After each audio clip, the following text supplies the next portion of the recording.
There are moments inside the British royal family that never reach the front pages of a newspaper.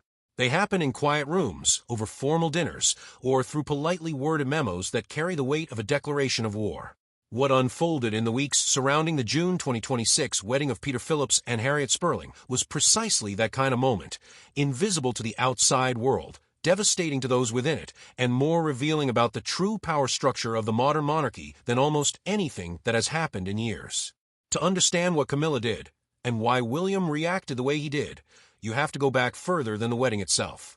You have to go back to a family still quietly recalibrating after King Charles's health scare, a monarchy in the early stages of a generational transfer of real authority, and a queen consort who had spent 3 decades carefully accumulating influence she was now trying to extend to the one part of her life the crown had never touched, her children. Tom Parker Bowles, Camilla's son from her first marriage to Andrew Parker Bowles, had built a respectable public profile over the years as a food writer and culinary personality. He was charming, well-connected in London's upper social circles, and had leveraged his position as the son of the Queen Consort into a lifestyle that suited him well. But behind the polished exterior, his gourmet food import business had been struggling for well over a year.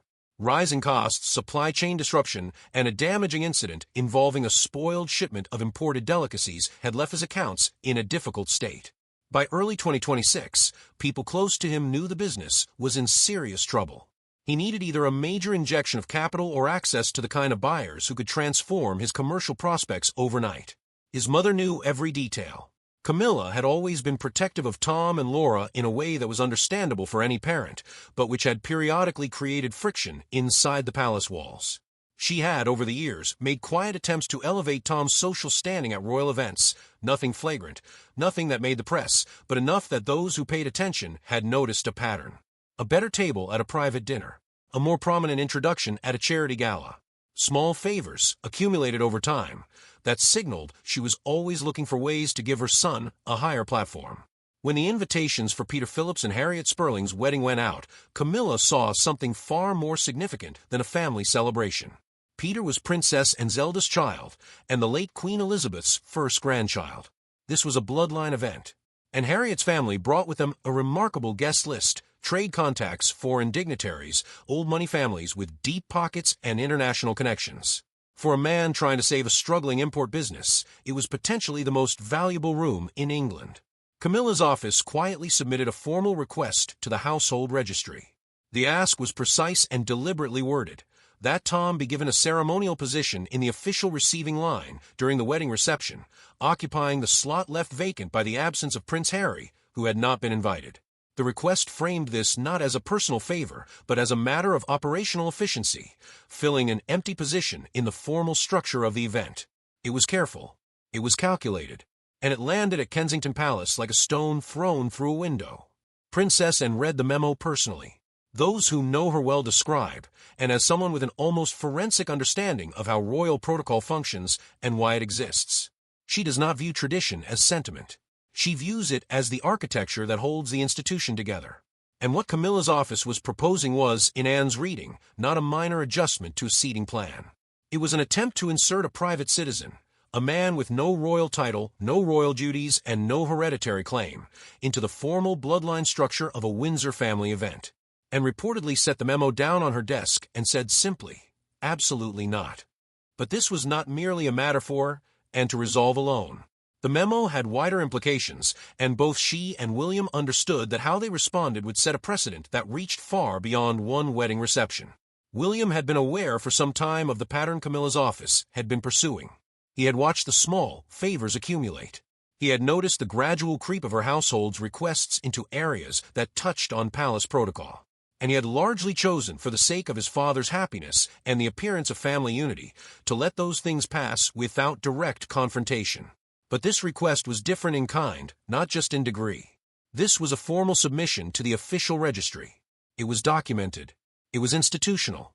And if it was granted, it would exist as a recorded precedent that could be cited again and again in future. The dinner at Kensington Palace 3 nights before the wedding has been described by those with knowledge of it as one of the most charged meals the family has shared in years. Camilla raised the question of the receiving line directly, expecting the kind of gentle deflection she had become accustomed to navigating. What she received instead was something different. William set down his cutlery. The table went quiet. He looked at his stepmother and said, with careful and complete composure, "Tom isn't blood. He doesn't stand where blood stands." He picked up his fork and continued eating. He did not raise his voice. He did not repeat himself. There was no debate, because he had not opened one. For Camilla, those 2 sentences carried a meaning that went far beyond the seating arrangements for Saturday afternoon. She had spent years understanding how this family communicated, in layers, in understatement, in the weight of what was left unsaid. And what William had left unsaid was just as clear as what he had spoken. He was not merely refusing one request. He was closing a door, permanently, and he was doing it in front of witnesses. What neither Camilla nor Tom fully grasped in the days that followed was the extent to which William had already moved beyond the dinner table. Working with, and he had put in place a series of operational and security directives for the wedding that were, on paper, entirely standard: protocol adjustments, security logistics, guest access procedures. In practice, they were a precisely engineered response to every move Camilla had made. The Duchy of Cornwall, which William controls, had for years held contracts with the private security and event management firms responsible for running Windsor family occasions. This was not widely known outside the household, but it meant that William did not need to lobby anyone to change the security arrangements for Peter's wedding. He was the client. He simply issued instructions.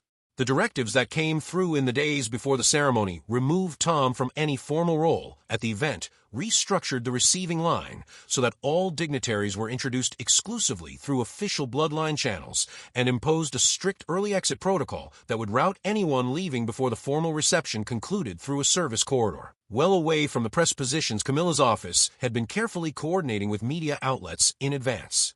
That last detail matters enormously because Camilla had a specific goal for the afternoon that had nothing directly to do with Tom's business at all.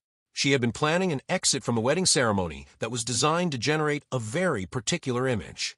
She wanted to be photographed leaving the church alongside King Charles, the 2 of them together, in a way that communicated to the watching public that she was at the center of the modern monarchy. It was a picture she had been working toward for years. The security directive made it impossible. There was no exit from this building for anyone leaving early that came anywhere near a camera. The directive landed on Camilla's desk on the morning of June the 1st. It arrived, reportedly not in a private communication to her personally, but through her senior staff, who were present when the document was opened. That choice, to deliver it through the household rather than directly, meant the moment would be witnessed. And in a court where information travels fastest through the people who serve it, the message was through the building before the afternoon was out. Camilla read the document, asked her private secretary to leave the room, and spent the remainder of that day alone. She canceled her afternoon schedule. She did not take calls. She did not appear for any of her usual late afternoon obligations. People who have worked closely with her for years describe a woman who is almost never visibly shaken. That day, according to those who saw her, she was shaken. She called the king. This was the move that had never failed her across 30 years of navigating this family. One conversation with Charles had historically been sufficient to soften opposition, redirect criticism, and bring the institution into line with what she needed. She told him what had happened. She told him what she believed needed to be corrected. And Charles, for perhaps the first time in their marriage on a matter touching the institution directly, said nothing that helped her. He did not intervene. He did not call William. He did not instruct Anne. He let the directive stand. The silence from the king in the hours and days that followed was, to those observing it, the most significant moment in the entire episode. It suggested that Charles understood something his wife did not yet fully accept, that William was no longer simply the Prince of Wales managing a diary. He was the future, and he had begun to act like it. For Tom, the consequences landed with brutal timing.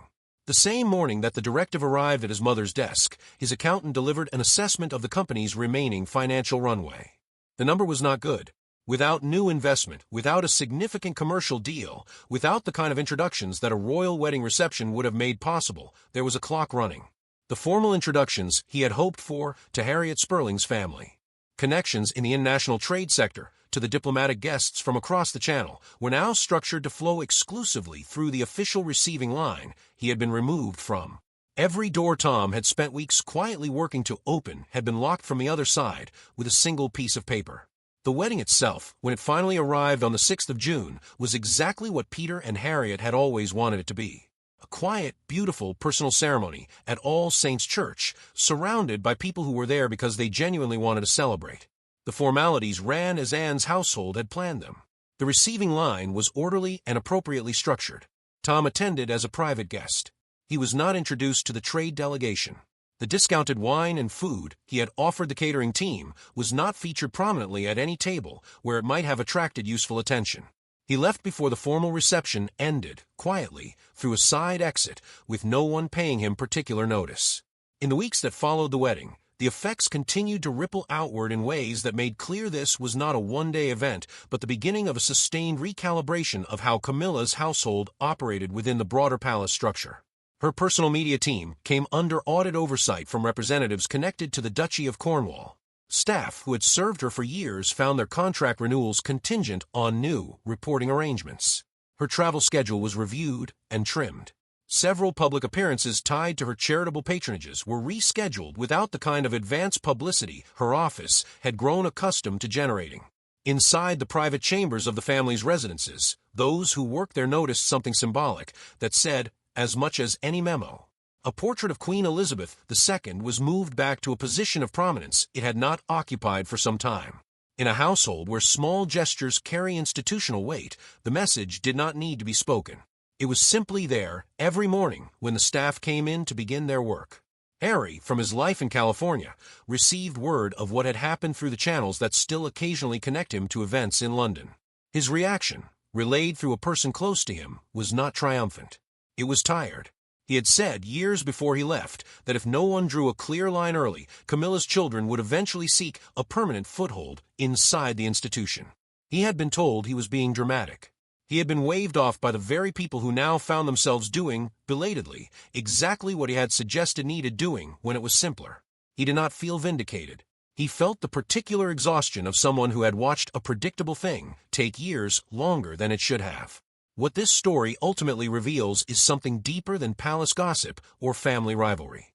It reveals the hard architecture of what the British monarchy actually is and how it actually works. Camilla entered this family through love, her own and Charles's, and she earned, through patience and perseverance, a title and a position that much of the public initially doubted she would ever occupy with any dignity. She has, by most measures, occupied it with considerable skill. But skill inside an institution is not the same as authority over it. And the institution has a grammar of its own, bloodlines and hereditary rights and centuries of precedent that cannot be rewritten by proximity to the king, however close that proximity may be. Tom Parker Bowles is not royal. He never will be. And the one thing the crown will not do, regardless of how much his mother loves him or how serious his financial difficulties may become, is pretend otherwise when it matters. William knew that. And on a quiet June morning, in a memo delivered in front of witnesses to a woman who had perhaps spent too long believing that her position would protect her from exactly this kind of answer, that truth was finally stated in terms that no one in the household could misread. Camilla spent 30 years learning how to survive inside this family. She outlasted scandal, public hostility, institutional resistance, and a level of scrutiny that would have broken many people.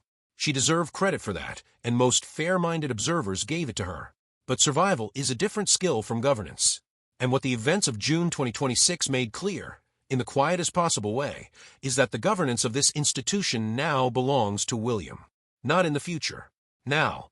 And the terms he has set are ones that no amount of telephoning the king will alter, because the king, for the first time in 3 decades, chose not to pick up the phone on her behalf. One photograph. That was what Camilla had been building toward. One image, outside a church on a summer afternoon, that would have told a story about where she stood at the center of British life. She did not get it. And in not getting it, she learned something about where she actually stands, not at the center, but at the side, exactly where the bloodline has always said she was. That is not a cruel verdict. It is simply an honest one. And in this family, honesty, when it finally arrives, rarely arrives gently. This script is an original creative work. All scenes, dialogue, and character motivations are dramatese interpretations written for entertainment and commentary purposes. No claims are made regarding factual accuracy of specific events or private conversations.